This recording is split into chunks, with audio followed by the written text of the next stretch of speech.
मित्रों, भगवान शिव ने एक बार माता पार्वती को उस फूल के बारे में बताया जिसे सूंघने मात्र से ही स्त्री को पुत्र की प्राप्ति हो सकती है। यह उस समय की बात है जब भगवान भोलेनाथ कैलाश पर्वत पर विराजमान थे। उसी समय माता पार्वती उनके पास आकर बैठ गईं। माता पार्वती ने भगवान शिव से कहा, हे प्रभु, एक गांव में आपका बहुत ही सुंदर मंदिर है। मैंने वहां जाते हुए देखा कि कुछ लोगों के पास 4-4 पुत्रियां हैं और कुछ लोगों के पास 4-4 पुत्र हैं। लेकिन जिनके पास केवल पुत्रियां हैं, वे अपने वंश को आगे बढ़ाने के लिए बहुत दुखी रहते हैं। ऐसे माता पिता एक पुत्र की प्राप्ति के लिए कई जगह भटकते हैं, पूजा पाठ करते हैं, फिर भी उनकी गोद सूनी ही रहती है। हे प्रभु, कृपया बताएं कि ऐसे माता पिता को पुत्र की प्राप्ति कैसे हो सकती है। भगवान शिव मुस्कुराए और बोले, हे देवी पार्वती, आज मैं तुम्हें एक ऐसे अद्भुत फूल के बारे में बताऊंगा जिसे सूंघने मात्र से ही पुत्र की प्राप्ति होती है। माता पार्वती ने उत्सुकता से पूछा, हे स्वामी, कृपया बताएं वह कौन सा फूल है और उसे कैसे प्राप्त किया जा सकता है और उसे किस प्रकार से सूंघना चाहिए। भगवान भोलेनाथ ने कहा, हे देवी पार्वती, मैं तुम्हें इस फूल के बारे में एक छोटी सी कथा के माध्यम से बताऊंगा। जो भी इस कथा को ध्यानपूर्वक सुनेगा, उसे इसका उत्तर मिल जाएगा कि वह कौन सा फूल है जिसे सूंघने मात्र से ही पुत्र की प्राप्ति हो सकती है। मित्रों, यह कथा भगवान शिव के आशीर्वाद और माता पार्वती की भक्ति का प्रतीक है, जिसमें एक गूढ़ रहस्य छिपा हुआ है। तब माता पार्वती कहती हैं, हे स्वामी, कृपया मुझे यह कथा शीघ्र सुनाइए, क्योंकि मैं जानना चाहती हूँ कि वह कौन सा फूल है और उसका नाम क्या है जिसे सूंघने मात्र से ही पुत्र की प्राप्ति हो जाती है। प्रभु, एक नगर में एक सेठ की पुत्री है जो हमारी बड़ी भक्त है। वह हर सोमवार को आपकी और मेरी पूजा करती है और व्रत भी रखती है, लेकिन अब तक उसकी शादी नहीं हुई है। वह अपने पिता और बहनों की स्थिति देखकर पुत्र की अभिलाषा से बहुत वर्षों से परेशान है। वह चाहती है कि जब उसकी शादी हो तो उसे पुत्र की प्राप्ति अवश्य हो। इसलिए प्रभु, यदि मुझे इस फूल के बारे में पता चल जाएगा तो मैं जाकर उस भक्त सेठ की पुत्री को यह बात अवश्य बताऊंगी, जिससे उसकी मनोकामना पूरी हो सके। मित्रों, फिर भगवान भोलेनाथ माता पार्वती से कहते हैं, हे देवी, आज आपने स्त्रियों और पुरुषों के लिए एक अत्यंत महत्वपूर्ण प्रश्न पूछा है। इसमें उनके जीवन का संपूर्ण लाभ छुपा हुआ है।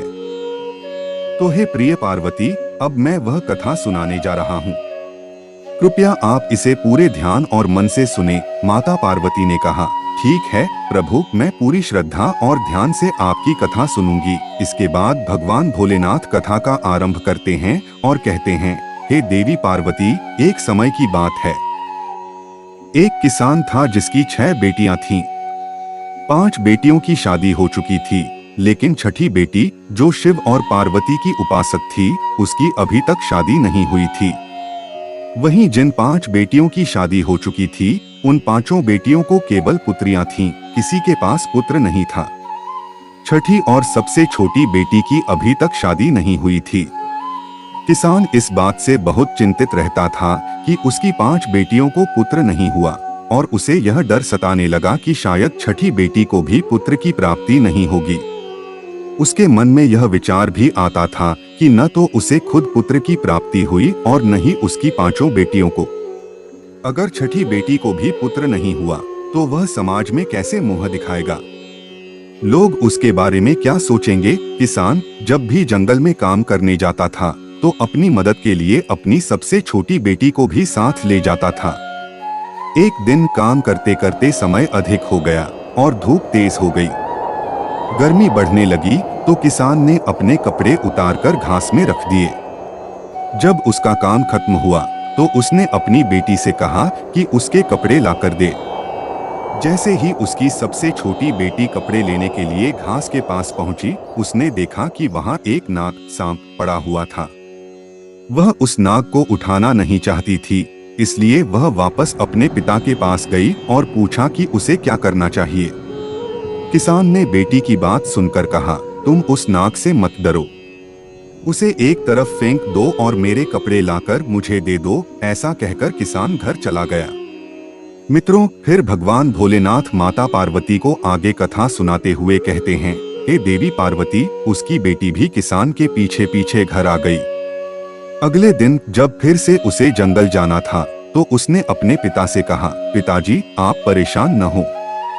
आप मुझे नाग को दूर फेंकने के लिए कहते हैं, लेकिन अगर मैं उसे फेंक दूंगी तो उसे चोट लग जाएगी। किसान की बेटी मन ही मन उस नाग की मदद करना चाहती थी।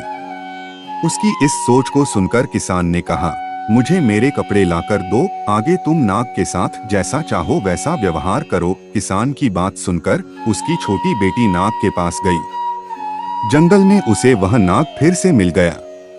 उसने नाग से कहा, हे मेरे प्यारे छोटे भाई, क्या तुम लेटने के लिए कोई मुलायम जगह चाहोगे? नाग ने किसान की बेटी की ओर उज्ज्वल और मैत्रीपूर्ण नजरों से देखा, मानो वह कुछ कहना चाहता हो। किसान की बेटी ने नाग के भाव को समझा और कुछ मुलायम पत्ते और घास इकट्ठी की, जिससे उसने नाग के लिए एक नरम जगह बना दी। फिर उसने नाग से कहा, तुम इस नरम जगह पर लेट जाओ। जैसे ही लड़की ने नाग को उस जगह पर लेटा दिया, नाग ने उससे कहा, क्या तुम मेरी सेवा में आना चाहोगी? मैं जानता हूँ कि तुम्हारे पिता बहुत गरीब हैं और वे मुझे दूर फेंकना चाहते थे ताकि वे अपने कपड़े वापस ले सकें। मैं गर्मी से परेशान था, इसलिए तुम्हारे पिता के कपड़ों में बैठ गया था। तुम बहुत अच्छी लड़की हो, मैं तुम्हें पसंद करता हूँ। अगर तुम रोज कुछ घंटे मेरे साथ घूमने के लिए आओगी तो मैं तुम्हें बहुत सारा धन दूंगा, साथ ही भोजन और मजदूरी भी। अगर तुम 3 साल तक ऐसा करोगी तो मैं जादू से मुक्त हो जाऊंगा, क्योंकि मैं वास्तव में एक जादुई राजकुमार हूँ। जादू टूटने के बाद मैं अपने असली रूप में आकर तुमसे विवाह करूंगा। मित्रों, फिर भगवान भोलेनाथ कहते हैं, हे देवी, नाग की बात सुनकर वह लड़की तैयार हो गई। उसने कहा, मैं आपकी सेवा करने के लिए तैयार हूँ। आप जैसा कह रहे हैं मैं वैसा ही करूंगी। नाग ने कहा, तो फिर कल इसी समय पर आ जाना। लड़की ने वापस आने का वचन दिया और अपने पिता के कपड़े लेकर घर लौट आई। रात को खाना खाने के बाद वह सो गई और फिर जब सुबह वह उठी तो उसने अपने पिता किसान से कहा, पिताजी, मैंने आपके कपड़े लाकर दे दिए हैं। अब तक मैंने अपनी और आपकी गरीबी देखी है। मैंने काफी समय घर पर बिताया है, लेकिन अब मैं दुनिया में अपनी किस्मत आजमाने जा रही हूँ। कृपया मुझे जाने की अनुमति दें। मित्रों, किसान अपनी बेटी को कहीं भी जाने की अनुमति नहीं देना चाहता था, लेकिन लड़की ने नाग को वचन दिया था, इसलिए उसने अपने पिता से कहा, चाहे मुझे भीख ही क्यों न मांगनी पड़े, मगर अब मैं अपना भाग्य बदल कर ही रहूंगी। ऐसा कहकर किसान की बेटी जंगल की ओर चल दी। वह जंगल में गई और जल्दी ही उसे वही नाग मिल गया। नाग उसे देखकर बहुत प्रसन्न हुआ और उसने कहा, अब जब तुम आ गई हो तो मुझे थोड़ा इधर उधर घुमाने के लिए ले चलो। किसान की बेटी ने वैसा ही किया और नाग को अपने पीछे पीछे घुमाने ले गई। मित्रों, फिर भगवान भोलेनाथ माता पार्वती से कहते हैं, हे देवी, जब शाम हो गई और पहले दिन का समय समाप्त हुआ तो जंगल में अचानक एक शानदार महल प्रकट हो गया। उस महल में एक बड़ा कमरा था, जिसमें एक बड़ी मेज पर खाने पीने की चीजें सजी हुई थीं, जो उस लड़की ने अपने पूरे जीवन में कभी नहीं देखी थीं। फिर किसान की बेटी ने भरपेट खाना खाया और आराम करने के लिए बिस्तर पर चली गई। इसके बाद हर दिन वह 1-2 घंटे के लिए नाग को अपने साथ रखती और फिर महल में जाती, जहां उसके लिए सब कुछ तैयार किया जाता था और शानदार व्यवस्था होती थी। मित्रों, फिर भगवान भोलेनाथ माता पार्वती से आगे कहते हैं, हे देवी, इस प्रकार धीरे धीरे 1 वर्ष बीत गया। तब किसान की बेटी ने नाग से अपने पिता से मिलने की अनुमति मांगी। नाग ने कहा, अगर तुम्हारी इच्छा अपने पिताजी से मिलने की है तो जाओ और मिलो, लेकिन अगले दिन वापस लौट आना। नाग इस शर्त पर सहमत हुआ कि वह तुरंत लौट आएगी। किसान की बेटी ने अपने पिता और बहनों के लिए सोना और अन्य कीमती चीजें लीं और घर लौट आई। जब वह अपने खजाने के साथ अपने पिता के पास पहुंची तो उसके पिता और बहनें जानना चाहती थीं कि यह सारा सामान उसे कहां से मिला है और इसका असली मालिक कौन है। लेकिन लड़की ने उन्हें कुछ भी नहीं बताया, क्योंकि नागराज ने उसे यह राज छिपाने के लिए कहा था। किसान और उसकी 5 बेटियों ने उसे बहुत मारा पीटा, लेकिन उसने फिर भी कुछ नहीं कहा।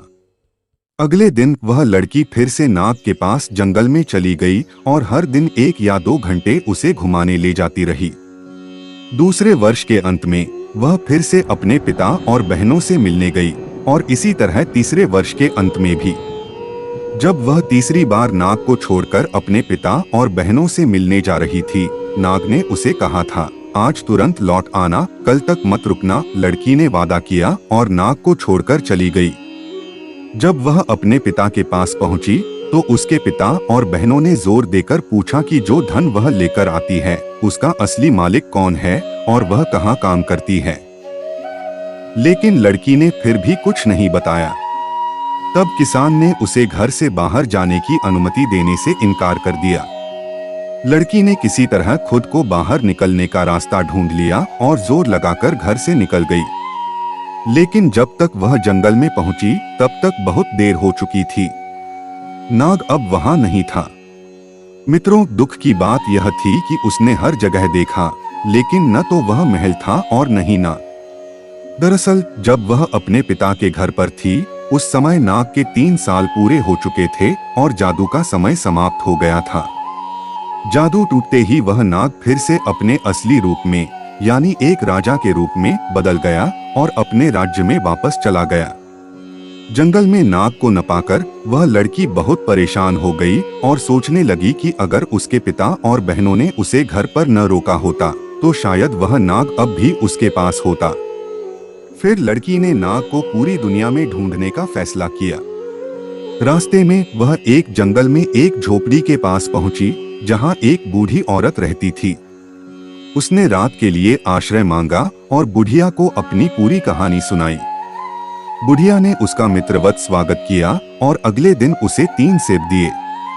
उसने बताया कि पहले सेब में एक सोने की तकली है, दूसरे में सोने की सूत की रील है और तीसरे में एक सुनहरा चरखा है। बुढ़िया ने यह भी बताया कि उसे किससे पहले मिलना चाहिए और क्या करना है जिससे वह राजा तक पहुंच सके। लड़की ने वृद्ध महिला को धन्यवाद दिया और तीनों सेबों के साथ अपनी यात्रा जारी रखी। कई दिनों की यात्रा के बाद वह एक कांच के पहाड़ के पास पहुंची। उसे समझ नहीं आ रहा था कि वह इस पहाड़ को कैसे पार करे, क्योंकि पहाड़ बेहद फिसलन भरा था और वह बार बार नीचे फिसल जाती थी। अंत में उसे कुछ दूरी पर एक लोहार दिखाई दिया। वह उसके पास गई और उसने अपने हाथों और घुटनों में घोड़े की नालें बंधवा लीं, जिससे वह पहाड़ पर चढ़ सकी। पहाड़ पार करने के बाद उसे एक महान नगर दिखाई दिया। वह नगर वह स्थान था जहां वह राजा रहता था, जो वास्तव में वही नाग था जिसे वह लड़की प्रतिदिन घुमाने ले जाती थी। लेकिन अब वह राजा पहले से ही शादीशुदा था और उसकी एक खूबसूरत रानी थी। समय बीतने के साथ जब वह नाग वापस राजा में बदल गया तो वह किसान की लड़की को भूल गया। उधर राजा और रानी के कोई संतान नहीं थी, लेकिन रानी चाहती थी कि राजा की सारी संपत्ति उसके परिवार वालों को मिले, क्योंकि उसे राजा से अधिक अपने परिवार से लगाव था। राजा भी पुत्र न होने के कारण अत्यधिक चिंतित रहता था। फिर भगवान भोलेनाथ माता पार्वती से कहते हैं, हे देवी, एक दिन किसान की लड़की ने एक दाई का भेष धारण किया और महल में काम करने की गुहार लगाने चली गई। रानी ने यह सोचकर उसे काम दे दिया कि वह सूत काटने वाली है और महल में रहकर मखमली सोफों के लिए सूत काटेगी। पहले दिन किसान की लड़की ने जंगल की बूढ़ी औरत द्वारा दिए गए पहले सेब को खोला, जिससे उसमें से सोने की तकली निकली। रानी ने जब वह तकली देखी तो उसे बहुत पसंद आई। उसने किसान की लड़की से कहा कि वह इसे खरीदना चाहती है। किसान की लड़की ने कहा, नहीं, यह बिक्री के लिए नहीं है, लेकिन अगर आप मुझे एक रात के लिए राजा के साथ सोने देंगी तो मैं यह तकली आपको दे दूंगी। रानी को सोने की तकली बहुत पसंद थी, इसलिए उसने कुछ सोचने के बाद वादा किया, ठीक है, तुम मुझे तकली दे दो और आज रात मैं तुम्हें राजा के पास सोने की अनुमति दूंगी। फिर क्या था, सौदा हो गया। मित्रों, जैसे ही शाम हुई, रानी ने राजा को नींद की दवा दे दी, जिससे वह गहरी नींद में सो गया। राजा के सो जाने के बाद रानी ने किसान की लड़की को राजा के शयन कक्ष में ले जाकर छोड़ दिया। किसान की लड़की राजा के पास जाकर बिस्तर के किनारे बैठ गई और फूट फूट कर रोने लगी। उसने कहा, अब मुझे समझ आ गया है कि कृतज्ञता का कोई मोल नहीं है। 3 साल तक मैं तुम्हें नाग के रूप में खोजती रही। तुम्हारी खातिर मुझे अपने पिता और बहनों से मार खानी पड़ी और कठोर शब्द सुनने पड़े। कांच के पहाड़ पर चढ़ने के लिए मेरे हाथों और घुटनों में घोड़े की नालें बांधी गईं। और अब तुम सब कुछ भूल चुके हो। तुमने मुझसे विवाह का वादा किया था, लेकिन अब तुम यहाँ अपनी पत्नी के साथ सुखपूर्वक जीवन बिता रहे हो। तुमने मेरा इंतजार भी नहीं किया। राजा गहरी नींद में था क्योंकि रानी ने उसे नींद की दवा दी थी ताकि वह किसान की लड़की से बात न कर सके।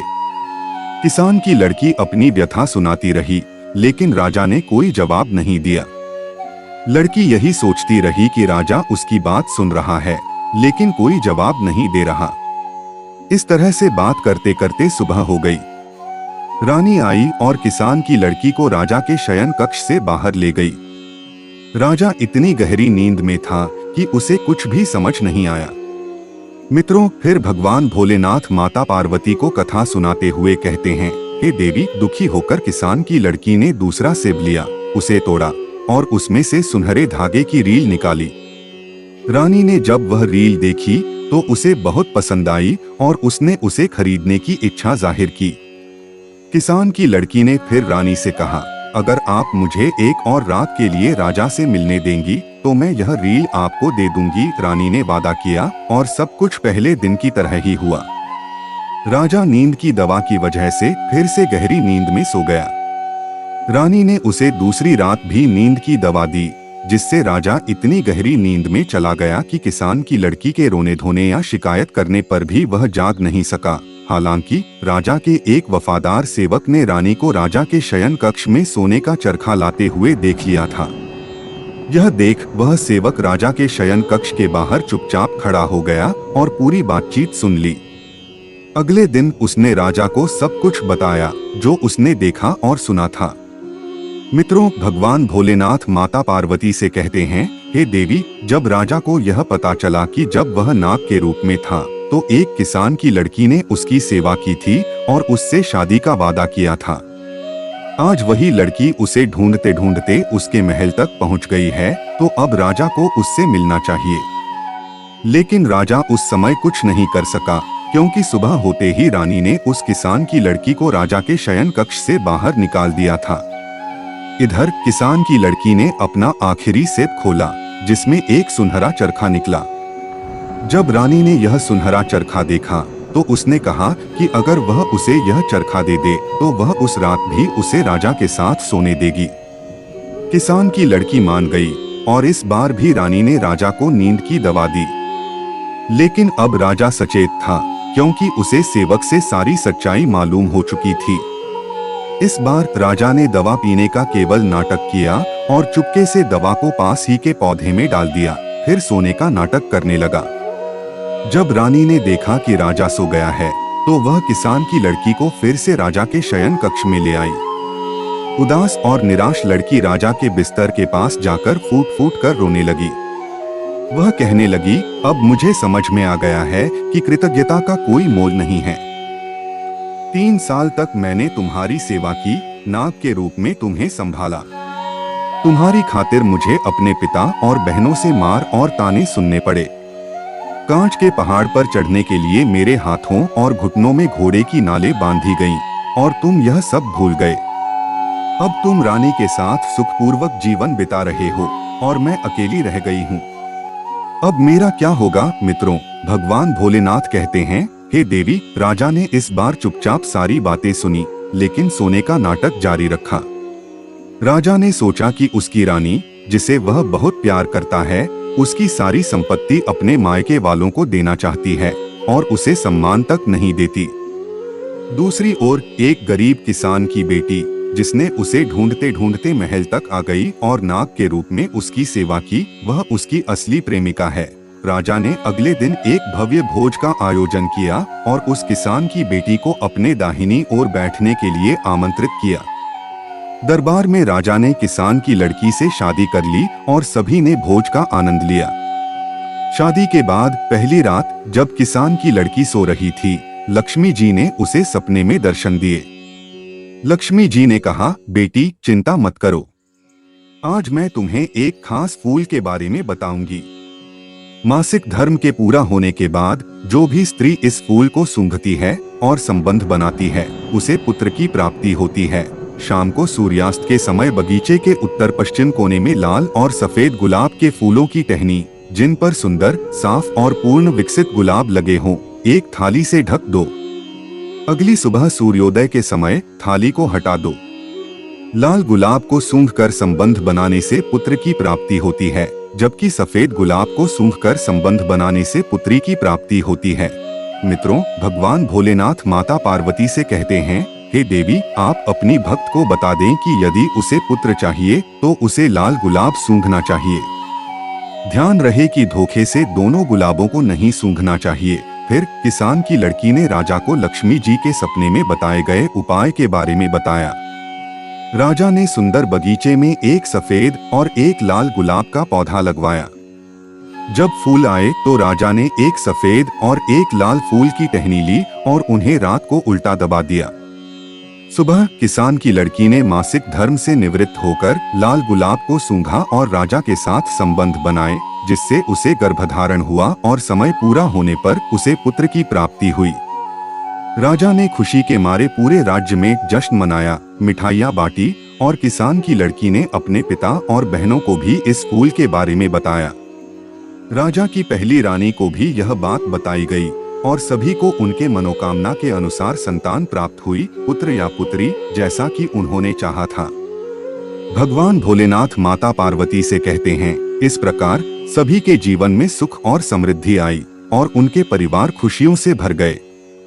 अगर आपको यह कहानी पसंद आई हो तो कमेंट बॉक्स में हर हर महादेव लिखें, वीडियो को लाइक करें और चैनल को सब्सक्राइब करके बेल आइकन को ऑल पर प्रेस करें, ताकि आप प्राचीन कथाएं और कहानियां सबसे पहले प्राप्त कर सकें। वीडियो को पूरा देखने के लिए धन्यवाद।